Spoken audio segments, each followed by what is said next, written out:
کہ یہ جو مخلوط تعلیم ہے اس نے دنیا کو کتنا فائدہ دیا ہے، آپ مجھے بتائیں ذرا۔ اس مخلوط تعلیم نے آپ کے یونیورسٹیوں کے آج سارے جو گل کھل رہے ہیں وہ سب آپ کے سامنے آ رہے ہیں۔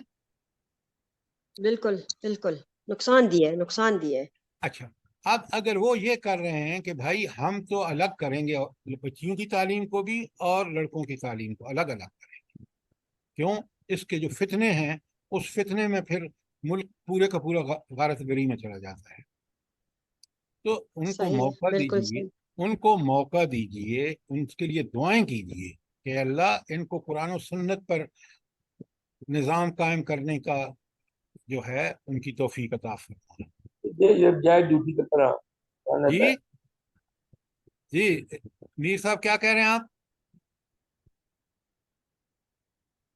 تو یہ پروپیگنڈے جو ہیں، دیکھیے ابتدائی مشکلات مدینہ کی ریاست کو بھی آئی تھی۔ حضور نبی کریم صلی اللہ علیہ وآلہ وسلم نے قرآن و سنت پر جم کر اس کو حل کیا، اور وہی آپ دیکھ لیں آج دنیا کے اندر مثال ہے ماضی کے۔ لہٰذا یہ جو پروپیگنڈے ہیں نا کہ یہ اب جی وہ تو تعلیم بند کر دی، فلاں کر دیا، آپ کھول لینا اور مزید تعلیمی ادارے کو ایجوکیشن کے، پھر آپ کی اگر بہاولپور یونیورسٹی اور یہ آپ کی پشاور کی یونیورسٹی اور یہ لاہور کی جو جدید یونیورسٹی ہیں، جو کچھ وہاں ہوا ہے اس کا ذرا جائزہ تو لیں، ذرا پروپیگنڈے کو سمجھیں، اور اس جمہوریت کی جو ستم گرانیاں ہیں ان کو سمجھیں۔ چلے سر پھر اس کا تو سر پھر حل یہی ہے کہ آپ کو جمہور کو ہی قرآن اور سنت کے مطابق لانے کی بھرپور کوشش کرنی چاہیے، اس کے علاوہ تو پھر بہت مشکل ہوگا سر یہاں پہ اسلامی نظام لانا۔ اچھا ایک بات سنیں، آپ بالکل ٹھیک کہہ رہے ہیں، لیکن جمہور کا لفظ چھوڑ دیں، ایک اکثریت جو دین پرست ہوگی، دین پر عمل کرنے والے کی، دین پر قربانیاں، وہ لوگ تیار کرنے ہوں گے بس، پھر انشاءاللہ اللہ کی تائید اور نصرت آئے گی کہ امریکہ بھی شکست کھا کے بھاگے گا۔ لیکن اگر امریکہ جیسے طاغوت کی آپ چاکری کریں گے، آپ کی پالیسیز وہ بنائیں گے، آپ تو پھر آپ کو اللہ کی تائید اور نصرت کہاں سے آئے گی؟ آگے چلیے ذرا بات کس طرح قرآن کھود رہا ہے۔ بسم اللہ الرحمن الرحیم، ان ربک هو عالم، تمہارا رب خوب جانتا ہے۔ عالم اس میں تفضیل ہے، بہت اچھی طرح جانتا ہے، کیوں؟ وہ دلوں کے راز سے واقف ہے، وہ ہمارے حکمرانوں کی نیتوں سے واقف ہے، ان کے ارادوں سے واقف ہے، ان کے اعمال سے واقف ہے، لہٰذا اس رب کے جو ہے وہ پوری طرح جانتا ہے، اور حالات کا بگڑنا سنورنا اگرچہ ہمارے اعمال پر ہے، اس کا اعمال کی وجہ سے ہے، لیکن کنٹرول بالآخر اسی کا ہے، لہٰذا وہ خوب اچھی طرح جانتا ہے۔ من یضل عن سبیلہ، کون اس کے راستے سے ہٹ گیا ہے، وہو عالم بالمہتدین، اور ان نیک لوگوں کو بھی وہ جانتا ہے جو ہدایت یافتہ ہیں۔ تو دونوں گروہوں کو خوب جانتا ہے، چاہے وہ گمراہی کے علم بردار ہوں یا ہدایت کے، وہ خوب جانتا ہے، لہٰذا وہ فیصلہ اپنے علم کی بنیاد پر ٹھیک ٹھیک برحق فیصلہ کرے گا، اور اس برحق فیصلے کا نتیجہ ہے کہ ہم نے گمراہی اختیار کی تو ہمارا ملک آج کس طرح اللہ تعالیٰ کی تائید اور نصرت سے محروم ہے۔ 1970 میں ڈالر 5 روپے کا تھا، آج آپ کو 300 روپے میں ہے، مہنگائی آپ دیکھ لیں۔ لہذا وہ جانتا ہے، اور اس علم کی بنیاد پر وہ نافرمانوں کو سزا دیتا ہے اور فرمانبرداروں کو اجر عطا فرماتا ہے۔ تو جس رب سے واسطہ ہے اس سے ڈریں، ان طاغوتوں سے آپ ڈریں گے تو پھر وہی حال ہوگا جو ہمارا ہے۔ آیت 100 اب مضمون بدل رہا ہے۔ قرآن کیونکہ کتاب ہدایت ہے، وہ ساری باتیں کھول کے بتا دی. اب حلال و حرام کی جو ہے وہ باتیں شروع ہو رہی ہیں. کیوں؟ آپ کے اعمال کی قبولیت بھی اسی وقت ہے جب آپ حلال کھا رہے ہوتے ہیں. جب انسان حرام کھاتا ہے تو پھر اس کی دعائیں بھی، اس کی نمازیں بھی قبول نہیں ہوتی. بڑی بنیادی شرط ہے. تو رزق حلال کا بندوبست کرنا حکومت کا بھی سر فرض ساری عین ہے. برکتیں اٹھ جاتی ہیں. ساری برکتیں اٹھ جاتی ہیں. بالکل آپ نے ٹھیک کہا. لہٰذا اب ذرا اس پہ اللہ تعالیٰ کے احکامات اور اس کا تبصرہ سنیے. فَكُلُوا مِمَّا ذُكِرَ اسْمُ اللَّهِ عَلَيْهِ، تم اس جانور میں سے کھاؤ جس پر اللہ کا نام لیا گیا ہے.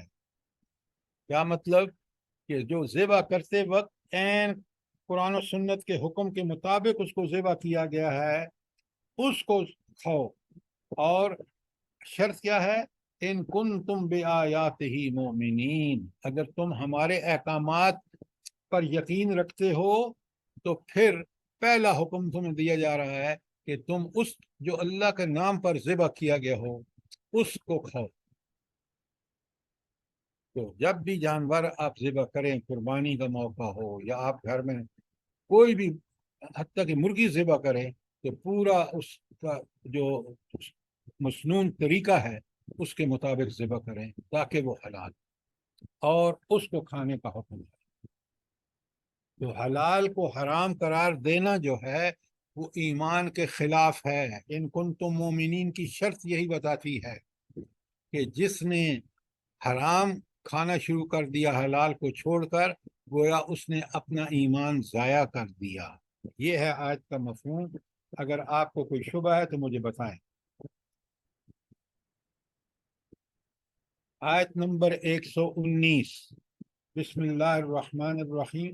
وما لکم اللہ تأکلوا مما ذکر اسم اللہ علیہ،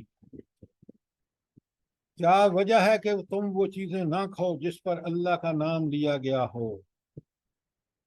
آپ دیکھ رہے ہیں یہاں ایک وارننگ دی جا رہی ہے.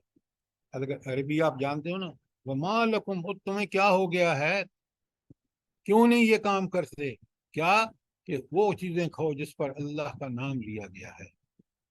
جب ایسی چیزیں کھاؤ گے تمہارا جسم، جان، ہر چیز پاکیزہ سے اس کی پرورش ہوگی. وہ پاکیزگی کو پسند کرے گا، وہ اللہ ہی کے احکامات کی طرف پلٹے گا، وہ اللہ سے لو لگائے گا. اور پھر فرمایا کہ وَقَدْ فَصَّلَ لَكُمْ مَا حَرَّمَ اللَّهُ عَلَيْكُمْ. اچھا، حالانکہ اللہ تعالیٰ واضح کر چکا ہے جو کچھ اس نے تم پر حرام کیا ہے. تو حرام کی وضاحت قرآن کی دوسری آیتوں میں آئی ہے، اس کا ذکر بھی ہم کرتے ہیں. تو لہٰذا اللہ تعالیٰ نے حلال و حرام کو کھول کھول کے بیان کر دیا ہے.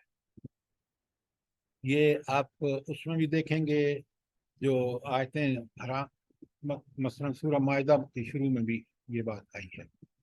اسی طرح یہ سورہ انعام ہے اور دیگر صورتوں میں بھی اس کی آیاتیں موجود ہیں. وَقَدْ فَصَّلَ لَكُمْ مَا حَرَّمَ عَلَيْكُمْ، اللہ تعالیٰ نے تو وضاحت سے بیان فرما دیا جو کچھ تمہارے لیے حرام ہے. اللہ، ہاں دیکھیں قرآن اللہ تعالیٰ انسانوں کی مجبوریوں کا خاص خیال رکھتا ہے. اللہ، مگر ما اضطررتم الیہ، مگر وہ چیزیں نہیں جس کی طرف تم مجبور ہو جاؤ. کیا مطلب ہے اس کا؟ مطلب یہ ہے کہ اگر انسان حالت اضطرار میں چلا گیا، مجبوری، مرنے کا ڈر ہے اور حلال چیز اویلیبل نہیں ہے، حرام چیزیں کچھ موجود ہیں، تو اللہ تعالیٰ اس حال میں بندے کو اجازت دیتا ہے کہ وہ اپنی جان بچانے کے لیے اس وقت جو ہے وہ حرام کا تھوڑا سا استعمال کر کے اپنی جان بچا لے، تاکہ پھر جب اس کو اویلیبل ہو حلال تو اس سے کھائے. تو مجبوری کی حالت میں، انتہائی مجبوری کی حالت میں، حالت اضطرار میں، مجبوری کی حالت میں اللہ تعالیٰ نے اجازت عطا فرما دی. کیوں؟ یہ عملی مشکلات تھیں، اور قرآن پوری حالات کے سامنے پیش نظر رکھ کے حکم دیتا ہے.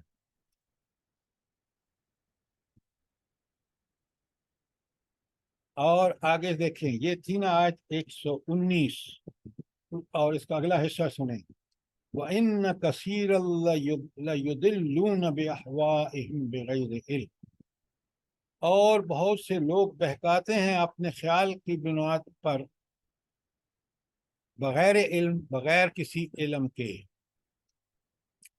اب آپ دیکھتے ہیں بھائی لوگ اس وقت بھی اور آج بھی بالکل دلائل جو ہیں حالات کے مطابق، لیکن ان کی روح ایک ہی جیسی ہے. اس وقت بھی کہتے تھے کہ بھائی یہ کیا بات ہوئی کہ جو جانور مر جائے گر کے اس کو نہ کھاؤ، اور جو ذبح کر لو کھاؤ. کیا فرق ہے دونوں میں؟ یہ ان کی کٹوتی سی. آپ دیکھ رہے ہیں اللہ تعالیٰ نے جن چیزوں سے منع فرمایا نا کہ ان کو نہ کھاؤ، اس میں بڑی حکمتیں ہیں. آج میڈیکل سائنس بھی ان کی تائید کر رہی ہے، لیکن ہمیں میڈیکل سائنس سے زیادہ اللہ تعالیٰ کے احکامات کو دیکھنا چاہیے. آج آپ دیکھ رہے ہیں جو لوگ سور کا گوشت کھاتے ہیں، سور انتہائی بے شرم جانور ہے، اور وہ بے شرمی پھر ان لوگوں میں بھی موجود ہے، آپ آج دیکھ سکتے ہیں. لہذا جن چیزوں کو منع کیا گیا ہے ان کی حرمت تو ایک ان کے کھانے کے بعد انسانوں پر جو اس کا اثر انداز ہونا ہے وہ ہوتا ہے، دوسرا اس کے میڈیکل ریزن ہے جو آج پوری طرح سامنے آ چکے ہیں کہ اللہ تعالیٰ نے اس چیز سے اس لیے منع فرمایا کہ اس کے کھانے سے یہ بیماریاں ہوتی ہیں، یہ اس کے اندر خون رہ جاتا ہے، وہ زہریلا ہوتا ہے، وغیرہ وغیرہ.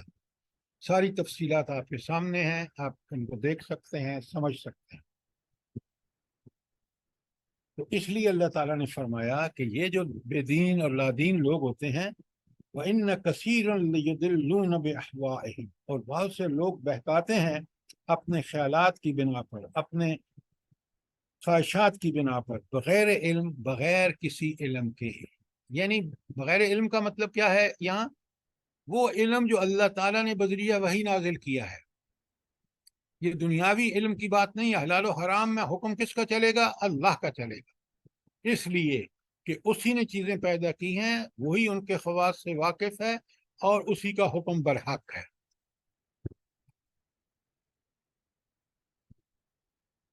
ان ربک هو اعلم بالمعتدین، اور تمہارا رب خوب واقف ہے ان لوگوں سے جو اللہ کی حدود سے تجاوز کرتے ہیں.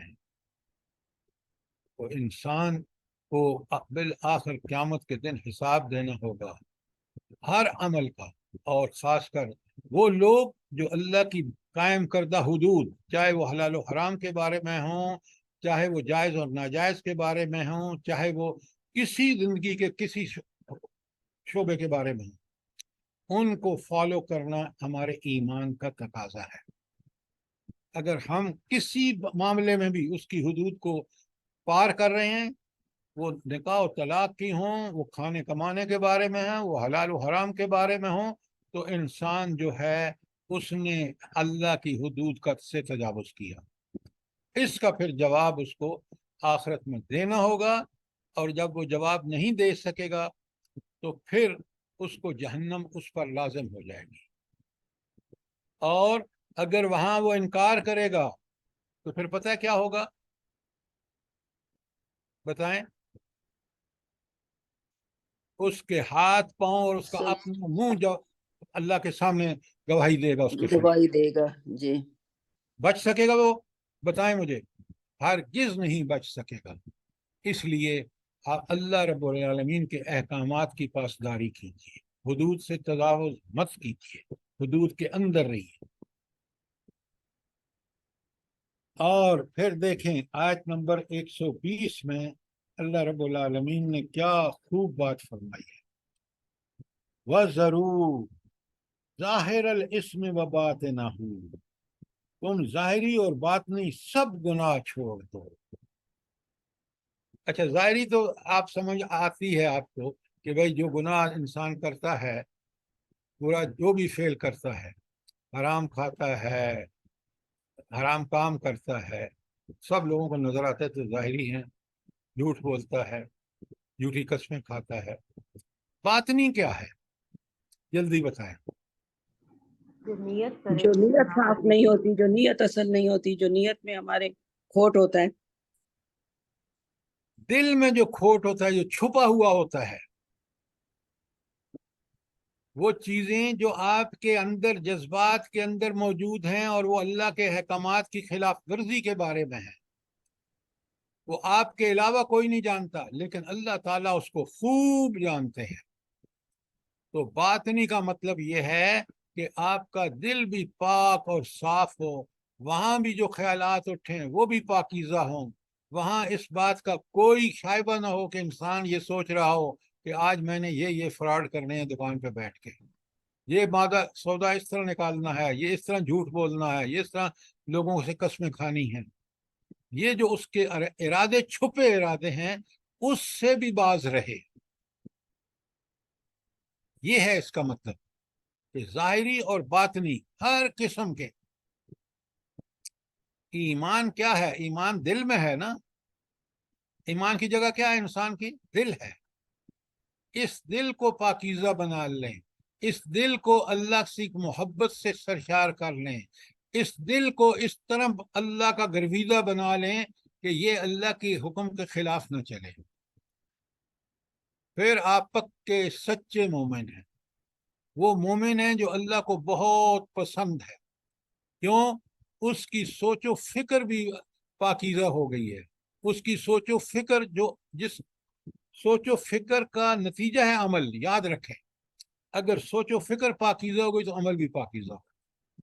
لہذا جس شخص نے اپنے دل کو اللہ کے ساتھ ایسا جوڑ دیا کہ وہ گرویدہ ہو گیا اللہ کا، اللہ کی صفات کا، اللہ کے احکامات کا، اللہ کے فرامین کا، یقین مانے پھر وہ برائی نہیں کرے گا۔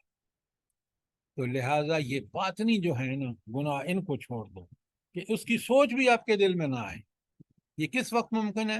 جب رب کی عظمت، اس کے سامنے قیامت کے دن لقاء اللہ، اللہ کے سے ملاقات ہونی ہے، وہاں میں نے حساب دینا ہے۔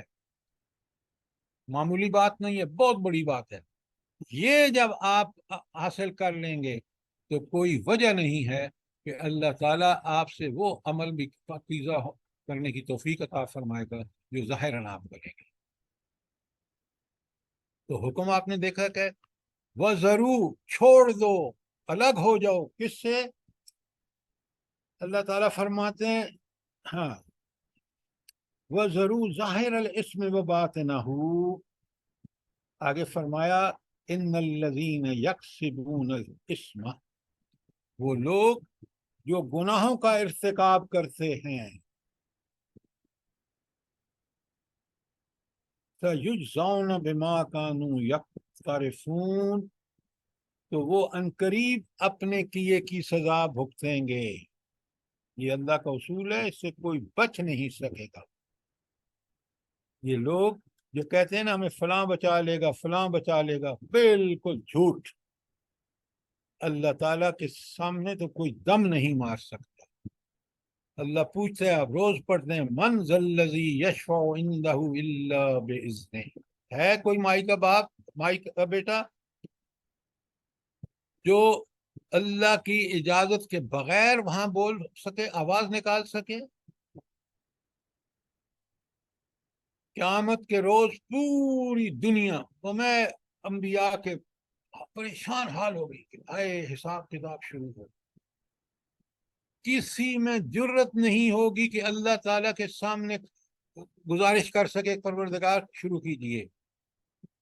سارے انبیاء کے پاس قومیں جائیں گی، وہ کہیں گے نہیں بھائی ہم اللہ کے سامنے نہیں جا سکتے، یہ وجوہات ہے۔ جب حضور نبی کریم صلی اللہ علیہ وآلہ وسلم کے پاس جائیں گے لوگ، آپ آ کے سجدے میں گر جائیں گے، اور جب حکم ہوگا اللہ کا تو پھر گزارش عرض پیش کریں گے۔ یہ ہے اللہ سے بات کرنے کا، وہ اجازت کے بغیر کوئی بول نہیں سکتا۔ لہذا اس اللہ سے ہمارا واسطہ ہے، اور یہ جھوٹے جو ہمارے جن کو ہم ولی سمجھتے ہیں کہ اللہ کے سامنے ہماری وہ کریں گے، ہرگز نہیں، ہرگز نہیں۔ اگر تم چاہتے ہو تو پھر محمد رسول اللہ صلی اللہ علیہ وسلم کے لائے ہوئے دین پہ چلو، تاکہ ان کے سے محبت، ان سے ہمارا جو رویہ ہے اطاعت کا، اتباع کا، اس کی وجہ سے اللہ تعالیٰ ان کو اجازت دے دیں گے کہ وہ آپ کے بارے میں اللہ سے سفارش کریں، بشرط ہے کہ آپ نے دنیا میں ان کا اتباع کیا ہوگا، اور کوئی تھوڑی بہت کمی ہوگی تو اللہ ان کو اجازت دے گا، کیونکہ ہم نے ان کے لائے ہوئے دین پر عمل کرنے کی پوری کوشش کی۔ کوئی سوال یہاں تک ضرور پوچھیے، بہت اہم ہدایات ہیں اپنی زندگی کو سنوارنے کے لیے، اور اس آیت میں خاص کر کہ تم جو ہے وہ سارے گناہ چھوڑ دو۔ تو اسم کیا ہے؟ سر اس کا مطلب ہے کہ ہم نے اپنا محاسبہ ہر وقت کرتے رہیں کہ ظاہری طور پر یا باطنی طور پر ہم اللہ والے ہیں یا نہیں ہیں۔ تو یہ اگر ہمارے ارد گرد اگر یہ ایسے کام ہوتے ہوں جو ظاہری اور باطنی غلط ہوں، تو بس ان کو کہہ دینا ہی حق کیا ہے، وہ عمل کرے نہ کرے وہ علیحدہ بات ہے۔ آپ نے حکمت سے ان کو ضرور سمجھانا ہے، نکتہ چینی اس طرح نہیں کرنی کہ وہ آگے سے ضد پہ آ جائے۔ بات سمجھانی بھی ہے تو ان کو بتائیں کہ یہ ہیں اللہ تعالیٰ کے کرنے کے کام، قرآن نے اور نبی کریم صلی اللہ علیہ وسلم نے بتا دیے۔ سر یہ سب سے پہلا کام تو جھوٹ ہے، جھوٹ نہیں چھوڑتے لوگ، بہت ایمان والے بھی بنتے ہیں پھر بھی جھوٹ بولتے ہیں، میں نے کئی لوگوں کو آزمایا ہے، آپ جھوٹ مجھے جب تک نہیں چھوڑیں گے۔ آپ مجھے ایک بات بتائیں، وہ مومن کہاں ہے جو جھوٹ بولتا ہے؟ جی اوپر سے تو ہے نا، جیسے اب ظاہری باطنی ہم پڑھ رہے ہیں، اوپر سے تو لگتا ہے 5 وقت نماز پڑھ رہا ہے اور اللہ کا بڑا ذکر کرنے والا ہے جی، اور اسی میں نے نوٹ کیا کہ اکثر اوقات وہ باتوں میں جھوٹ بول دیتا ہے، مجھے بڑی تکلیف ہوتی ہے کہ یہ پھر سچا مومن کدھر سے ہے؟ جھوٹ ہی نہیں چھوڑیں گے۔ ہم سب کو چاہیے سب سے پہلے جھوٹ کو اپنے سے دور کریں، پھر انشاءاللہ باقی چیزیں آئیں گی ہمارے اندر۔ آپ بالکل ٹھیک کہہ رہے ہیں، لیکن ان کو یہ نہیں پتا، اگر اس کا یہ ایمان ہو کہ میرا اللہ واقف ہے، جو بات میں بول رہا ہوں اللہ کے فرشتے ریکارڈ کر رہے ہیں، تو پھر وہ جھوٹ بولے گا؟ جو بات بات پر جھوٹ بولتا ہے اس کی نماز ان الصلاۃ تنہی عن الفحشاء والمنکر، جھوٹ منکرات میں سب سے بڑا ہے، اور نماز اس بات کی پابند کرتی ہے انسان کو کہ منکرات کو چھوڑ دے۔ بے شک ہم چھوٹے چھوٹے تھے، ہماری امی کو اللہ جنت دے، وہ کہتی تھی کہ زیادہ بھی مت بولو کہ فرشتے بیٹھے ہیں لکھ رہے ہیں آپ، تو ہمیں سمجھ نہیں آتی تھی کہ فرشتے کہاں ہمارے پاس بیٹھے ہیں۔ اب ہمیں اچھی طرح سمجھ آ گئی ہے کہ تربیت کیا چیز ہوتی ہے، والدین کی تربیت بہت بڑی چیز ہوتی ہے۔ یہی آج المیہ ہے کہ ہمارے گھروں میں ہمارے والدین جو ہیں وہ ہماری تربیت ٹھیک نہیں کر رہے، کیونکہ ان کے اپنے دنیا میں اتنے غرق ہیں، ان کے پاس وقت ہی نہیں ہے۔ جب لوگ یہ کہتے ہیں نا کہ بھائی کوئی قاری صاحب ڈھونڈ دو تاکہ وہ ہمارے بچوں کو ٹیوشن پڑھائے، اب آپ خود سوچ لیں کہ اللہ تعالیٰ نے تو ان کو اس بات کا پابند ٹھہرایا ہے، وہ خود قرآن پڑھیں، خود اپنے بچے کو پڑھائیں۔ یہ ٹیوشن جو ہے اس نے نارمل تعلیم کا بھی بیڑا غرق کر دیا ہے، اور قرآن کی ٹیوشن تو اور اللہ رحم فرمائے۔ مجبوراً اور بات ہے کہ کوئی والد مر گیا ہے، مانگ اتنی نہیں ہے، چلو اس کی کوئی موقع نکل سکتا ہے، لیکن دین کا کام ماں باپ کا فرض عین ہے۔ اور جس طرح آپ نے کہا نا، جب وہ ماں باپ سے سیکھتا ہے نا وہ بڑا پکا، کیونکہ اس میں ایک محبت ماں باپ کی بھی ہوتی ہے، اللہ کا حکم ہوتا ہے، وہ چیز انسان کو پھر زندگی بھر یاد رہتی ہے۔ میں نے سر ایک کوشچن میرے ذہن میں اکثر آتا ہے، آپ نے ابھی یہ فرمایا کہ حلال حرام کھائیں گے تو نماز بھی نہیں ہوگی، لوگ حرام کھاتے ہیں۔ سر یہ جو لوگ حرام کماتے ہیں، بہت زیادہ کماتے ہیں، اور مسجدوں میں بڑے نرم نرم سافٹ قسم کے فرش ڈلوا دیتے ہیں، کارپیٹس کے اس کے، سر لوگوں کو تو پتہ ہوتا ہے، اکثر لوگوں کو پتہ ہوتا ہے کہ یہ اس کی کمائی ٹھیک نہیں ہے، سر اس پر نماز پڑھنا کیسا ہوگا؟ دیکھیں میڈم، یہ بات آپ نے بڑی زبردست کی ہے جو آج کا حال ہے۔ پہلی بات، ایک بات یاد رکھیں، صحیح حدیث ہے کہ اللہ حرام مال کو قبول نہیں کرتا، اللہ پاک ہے اور پاکیزہ چیزوں کو قبول کرتا ہے۔ یہ ان لوگوں کی غلط فہمی ہے کہ حرام کما کے مسجد کو لگائیں گے تو وہ حرام حلال ہو جائے گا، حرام کما کے وہ ایک عمرہ یا حج کر لیں گے تو پاک ہو جائے گا۔ اللہ نے مجھے بتائیں کہیں قرآن حدیث میں حرام حرام ہے، اور اللہ کے نزدیک وہ ایسا گناہ ہے کہ جو کبیرہ ہے۔ اب رہ گیا معاملہ کہ مسجد میں اس نے ڈلوا دیا ہے، یہ مولوی صاحب کا کام ہے کہ وہ مسجد میں کوئی حرام چیز نہ آنے دیں۔ یہ جب مولوی حضرات ان حرام چیزوں کو ایکسیپٹ کر لیتے ہیں نا، پھر ایسی برائیوں کے خلاف بول بھی نہیں سکتے، واز بھی نہیں کر سکتے، ممبر پہ کھڑے ہو کے حق بیان نہیں کر سکتے۔ کیوں؟ ان کو یہ پیسہ آتا ہے حرام کا۔ حلال کھا کے ہی بندہ حق بات کہہ سکتا ہے۔ لہذا اب نماز پڑھنے والے کی مجبوری ہے، کیونکہ اللہ کا حکم ہے کہ تم نے جماعت سے پڑھنی ہے، وہ جائے اور نماز پڑھ کے آ جائے، اور اللہ سے دعا کرے کہ اللہ جو حالات ہیں وہ آپ کے سامنے ہیں، آپ میری نماز کو قبول فرما لیں۔ کیوں؟ اس سارے کام میں اس کا کوئی عمل دخل نہیں ہے۔ ٹھیک سر، بات کلیئر ہے؟ جزاک اللہ۔ جی سر، جی جزاک اللہ۔ ساتھ اسی طرح اگر کوئی مطلب حرام کما رہا ہے تو وہ کسی کو عمرہ کروا رہا ہے ساتھ، تو پھر وہ جو عمرہ کر رہا ہے تو اس کا پھر کیا ہوگا؟ اس پر کیا عمرہ؟ جب اس کے پاس اپنا مال نہیں تھا اور اللہ نے اس کو معاف کر دیا کہ تمہارے کو عمرہ نہ کرو گے تو کوئی حرج نہیں ہے۔ کیوں؟ تم مسئول ہی نہیں ہو، تمہارے پاس، تو اس کو کیا ضرورت ہے حرام کا عمرہ کرنے کی؟ مجھے بتائیں۔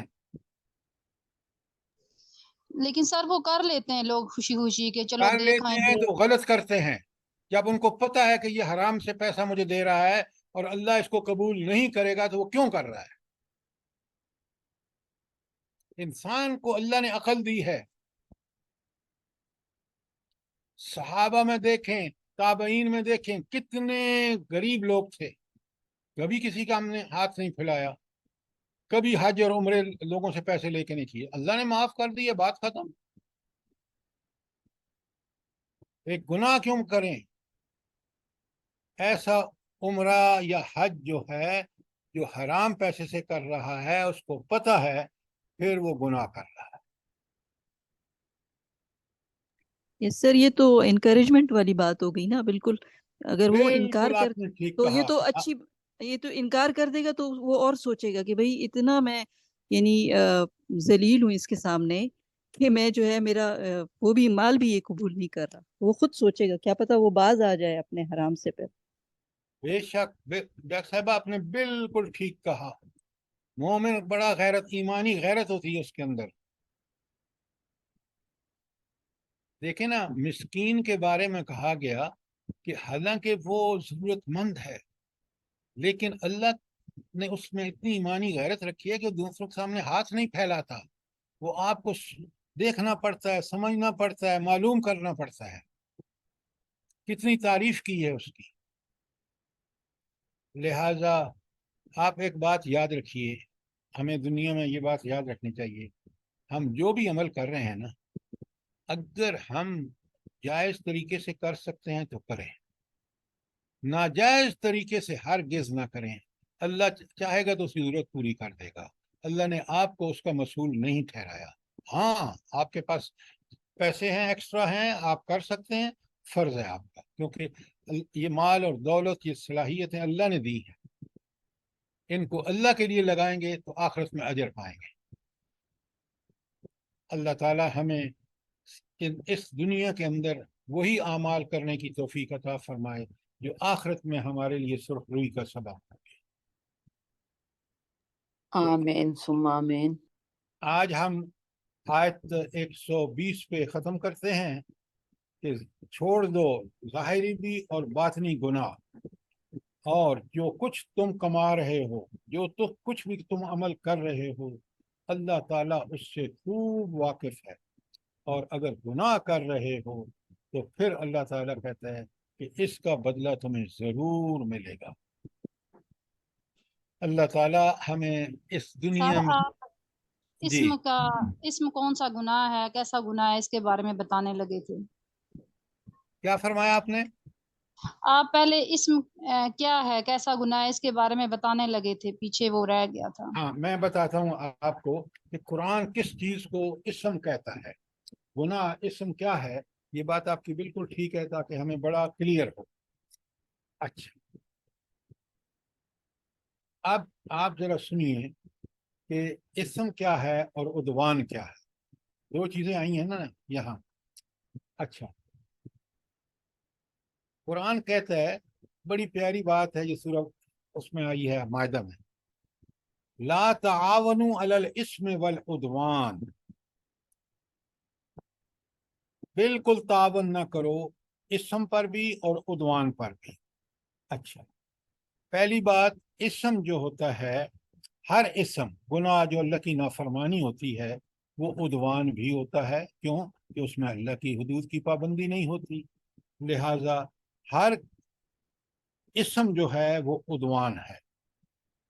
اور اسم کیا ہے کہ اللہ تعالیٰ کی کسی قسم کی جو نافرمانی ہے. حافظ ابن القیم کہتے ہیں کہ جن کی مثلا زنا، جھوٹ، شراب اور ہر قسم کی اللہ تعالیٰ کی جو نافرمانی ہے وہ اسم ہے، اور ہر اسم عدوان ہے. تو اللہ تعالیٰ کی اللہ تعالیٰ کی نافرمانی جو ہے وہ دراصل اسی کو اسم کہتے ہیں. اور اگر نافرمانی چھوٹی ہے تو اس کو گناہ صغیرہ کہتے ہیں، اور وہ بڑی جس کو قرآن اور نبی صلی اللہ علیہ وسلم نے بتایا کہ یہ بڑا گناہ کبیرہ ہے، اگر وہ اس درجے کی نافرمانی ہے تو وہ گناہ کبیرہ ہے، اور وہ بہت بڑی نافرمانی ہے، اللہ کی بڑا گناہ ہے. بات کلیئر ہے؟ جھوٹ کو اللہ تعالیٰ نے گناہ کبیرہ کہا ہے، یہ بہت بڑا گناہ ہے، ناقابل معافی ہے. ہم نے تو چیزوں کو سمجھا ہی نہیں نا کہ اللہ رب العالمین نے اللہ کہتے ہیں کہ اگر مومن ہے تو جھوٹ بول ہی نہیں سکتا. ابھی آپ نے سنا کہ 5 وقت کا نمازی ہے اور جھوٹ بول رہا ہے. مومن تو اگر صاحب ایمان ہے وہ اس کی جان چلی جائے گی، وہ جھوٹ نہیں بولے گا.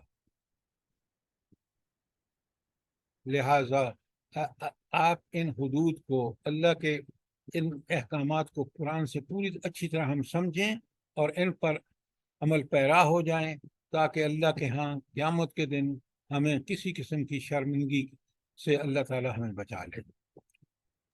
سر ایک آمین سوال تھا. ثم آمین. سر ایک بات پوچھنی تھی اسی حوالے سے، جی اجازت.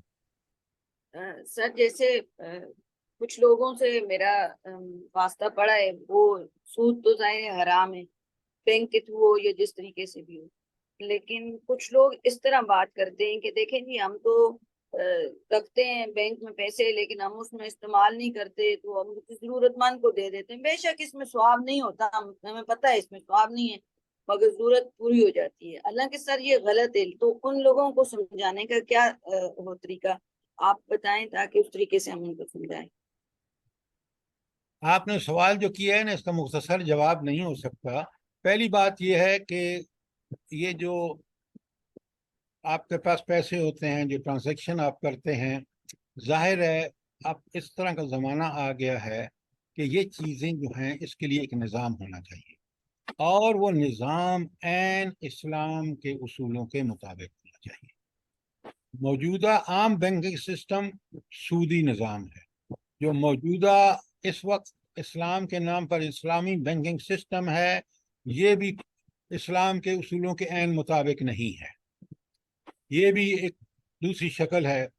لہذا یہ بہت سارے مسائل ہیں جو اس وقت ہمیں درپیش ہیں، اور اس کا حل یا تو حکومت کام کرے یہ، اور اس میں پوری طرح اس بات کا علماء بھی بیٹھیں اور اکانومسٹ بھی بیٹھیں اور قرآن و سنت کے مطابق اصولوں کے مطابق ادارے بنا دیں، یا دینی جماعتیں جو روز روز نعرے لگاتی ہیں سود حرام ہے وہ قائم کر سکتی ہیں، اور یہ بینک کامیاب ہو سکتے ہیں اس لیے کہ لوگ آپ جیسے لوگ چاہتے ہیں کہ ایسے ادارے ہوں تو ہم یہ پیسے وہاں رکھیں.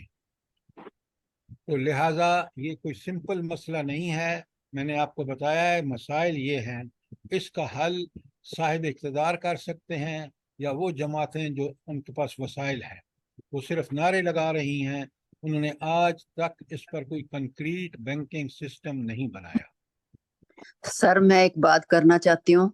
یہ دیکھیں یورپ میں پاکستانیوں نے کہہ لیں کہ میں سوری کہہ رہی ہوں اور ریسٹورانٹ کھولے ہوئے ہیں باقاعدہ حج عمرہ کر کے آ رہے ہیں اور بیچ کیا رہے ہیں سر ان میں ریسٹورانٹ میں وہی جو کچھ یہی ہے نا یہاں کے ماحول کے مطابق نا گند بھی اور شراب بھی. اور اگر ان سے کبھی بات بھی کرو جا کے نماز بھی جمعے کی نماز باقاعدہ مسجد میں جاتے ہیں پڑھنے کے لیے. ان سے پوچھ بولو نا کہ بھئی آپ یہ کیا کر رہے ہو. کہتے ہیں بس ٹھیک ہے ہم لوگوں نے کمایا نا بھی تو ہم لوگوں نے بچوں کو بھی تو پالنا ہے ہم لوگوں نے یہ کرنا ہے وہ کرنا ہے. تو بھی آپ دیکھیں یہ کہاں کی مسلمانی ہے پھر. جب آپ میڈم جب یہ وہ کہتے ہیں نا کہ ہم نے بچوں کو پالنا ہے اور حرام طریقے اختیار کر رہے ہیں تو پھر وہ اللہ کا ان کو حج عمرے کرنے کی کیا ضرورت ہے. اللہ نے تو اس کا کوئی حکم نہیں دیا. بھائی وہ ایسا کاروبار بھی تو کر سکتے ہیں جس میں وہ دیکھیں خود بھی حرام کھا بالکل حلال کمائی کر سکتے ہیں. چھوٹا سا کچھ کر لیں چھوٹا لیکن نہیں وہ لوگوں کو دکھانے کے لیے کہ میرا نام ہو اور یہ اور وہ لوگ بولیں ہاں جی فلانے نے ریسٹورانٹ کھولا ہوا ہے کما رہے ہیں اور بہت اچھا. اور یہ نہیں پتا کہ وہ زندگی میں حرام کما رہے ہیں اور کیا کر رہے ہیں یہ لوگ. بس اللہ سے دعا کریں اس لیے کہ جو حرام کماتا ہے آدمی تو وہ جس اولاد پہ خرچ کرتا ہے وہ نافرمان. حالات آپ کے سامنے ہیں اور وہ دین سے بالکل دور بالکل دور دور ہوتے چلے جاتے ہیں. اللہ تعالیٰ اس آزمائشوں کے موقع پر آج وہ دور ہے نبی کریم صلی اللہ علیہ وسلم نے فرمایا کہ فتنے بارش کی طرح برس رہے ہوں گے. اللہ اور تعالیٰ یہ دیکھیں بارش کی طرح برس رہے ہیں سر فتنے نا. اچھا آپ ذرا میری بات سنیں.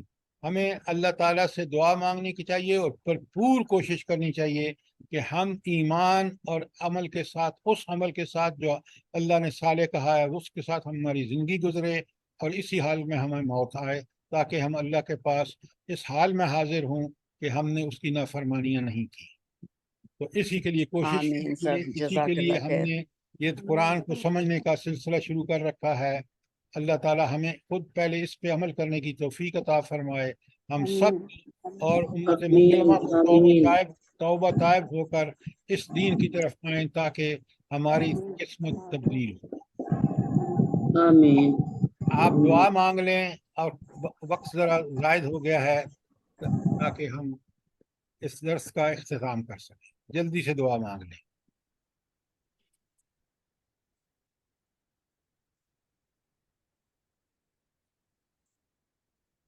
سبحانک اللہم و بحمدک اشہد ان لا الہ الا انت استغفرک و نتوب الیک. ربنا لا تزغ قلوبنا بعد اذ ہدیتنا ربنا لا تزغ قلوبنا بعد اذ ہدیتنا وہب لنا من لدنک رحمۃ انک انت الوہاب. ربنا ظلمنا انفسنا وان لم تغفر لنا وترحمنا لنکونن من الخاسرین. ربنا وجعلنا مسلمین لک ومن ذریتنا امة مسلمات لک وارنا مناسکنا وتب علینا انک انت التواب الرحیم. ربنا آتنا فی الدنیا حسنۃ وفی الآخرۃ حسنۃ وقنا عذاب النار. سبحان ربک عزت عما یصفون وسلام علی المرسلین والحمد للہ رب العالمین. جزاک اللہ. السلام علیکم.